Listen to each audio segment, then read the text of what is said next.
অষ্টম বেতন কমিশন আসতে চলছে। মনে করা হচ্ছে পেনশন এবং বেতন 30 থেকে 35% বৃদ্ধি পাবে। বৌদ্ধরা 1947 সালে প্রথমবারের মতো বেতন কমিশন গঠিত হয়েছিল। যদি স্বাধীনতা হওয়ার পর এখন পর্যন্ত 7টি বেতন কমিশন তৈরি হয়েছে। লোকসভার 150 নম্বর তারিখবিহীন প্রশ্নে একজন সংবাদ সিরিটি আরুবালু তিনি এই প্রশ্নটি উত্থাপন করেছিল যে অর্থমন্ত্রী কি দয়া করে জানাবেন যে কেন্দ্রীয় সরকার কর্মচারীদের জন্য অষ্টম বেতন কমিশন গঠনের বিষয়টি 2025 সালের জানুয়ারি ঘোষণা করা হয়েছিল কি না আসলে অশ্বিনী বৈষ্ণবী 16 জানুয়ারি জনসাধারণের কাছে ঘোষণা করেছিল যে সরকার 2025 সালের জানুয়ারিতে অষ্টম বেতন কমিশন ঘোষণা করছে। তাই এই বিষয়ে অর্থ মন্ত্রণালয়কে একটি প্রশ্ন জিজ্ঞাসা করা হয়েছে যে দয়া করে আমাদের জানান।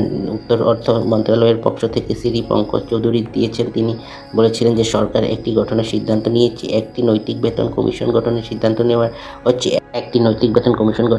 নেওয়া হয়েছে এবং এর জন্য প্রতিরক্ষা মন্ত্রণালয়, রাষ্ট্র মন্ত্রণালয়, কর্মী ও প্রশিক্ষণ বিভাগ থেকে মতামত